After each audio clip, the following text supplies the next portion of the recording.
My name is Erica Lohman. I am currently a third-year student at AUT, or the Auckland University of Technology, where I am studying a Bachelor of Education, Early Childhood Education, with a specialty in the Montessori approach. My first steps in the world of education were taken at Toki Montessori in Auckland's Torbay, before moving through to Long Bay Primary School, North Cross Intermediate, and Rangitoto College. In my later years at Long Bay Primary School, I was in a specialised class for reading and writing with the school principal because I was further ahead in these fields than my classmates. Then at North Cross Intermediate, thanks to the Progressive Achievement Tests, or PAT tests, for 2 years running, I was in the top 10% of Australasia for reading comprehension and reading vocabulary. I don't know if this continued on into high school, but while I feel proud of this knowledge, I'm not sure what good it ever did me, because especially since if I had known where I was placed in mathematics, I might have been even more inspired to overcome my dyscalculia and work harder to learn math. Through college, I actually wanted to be a librarian and do a diploma in library and information studies. Feeling burnt out after college, though, instead of going straight into tertiary study, I took a gap year to take a break and earn money, working for a company named J. Roger Jenkins Limited.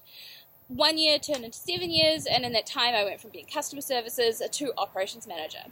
While at JRJ, I got to watch my little brother struggle his way through college and then through a semester of university. His struggles and frustrations with the system made me wonder how he'd slipped through the cracks of education, because he too was a Montessori student in his early years. And it's suspected by my family that his new entrance teachers did not know much about the Montessori method and the way its students are taught. Therefore, they went through and unpicked everything he'd learned at Toki so he'd fit the mainstream mould. I slowly came to the realization that I didn't want to see more children like my brother fall through the cracks, and started to scope out the education programs at my local universities. Finding out that AUT was the only one who offered a Montessori specialty, I applied almost right away, and if I hadn't got in, I wouldn't be introducing myself.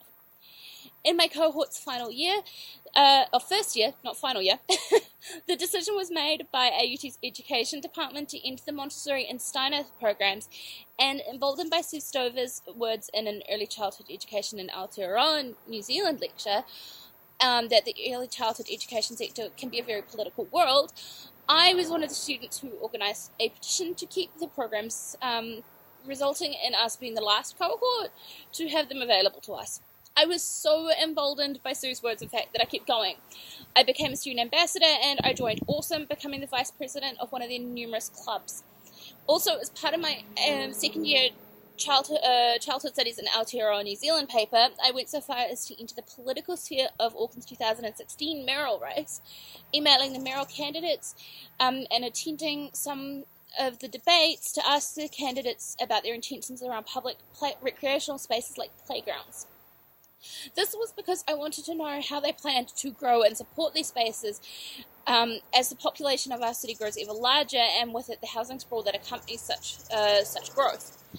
In the 4 practicums that I've had during the last 2 years, I've brought my love of crochet and retro dancing into my practice, sharing with children a Steiner-inspired crochet rabbit called Hopscotch, inviting them to create stories of their own around the adventures that Hopscotch has with them. On one of my practicums, I even had the opportunity to teach a small number of children how to crochet thanks to Hopscotch.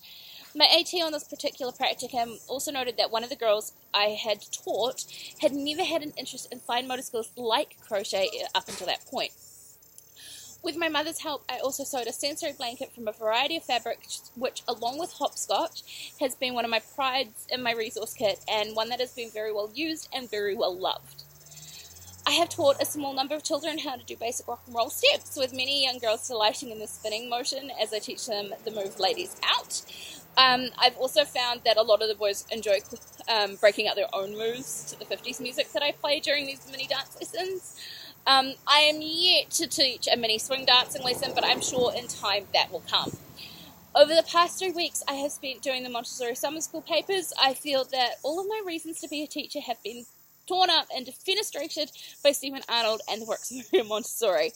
Originally, I wanted to not only be someone who helped prevent children from like my brother from falling through the cracks, but someone who also helped children form strong foundations for their life ahead. And I also wanted to impart knowledge on them. But I have no real reason for why I'm here, other than I want to watch snowflakes turn into snowballs and then into avalanches, because I still want to help prevent children from falling through the cracks, but I now know that it is impossible for me to force knowledge upon children in the way that I first could when I enrolled in this degree. I also now acknowledge that I can be there to support children build their own foundations, but I don't have to do it in the way that I first thought. And yeah, that's sort of my introduction to myself and why I wanted to become a teacher, and a bit about me and my life works.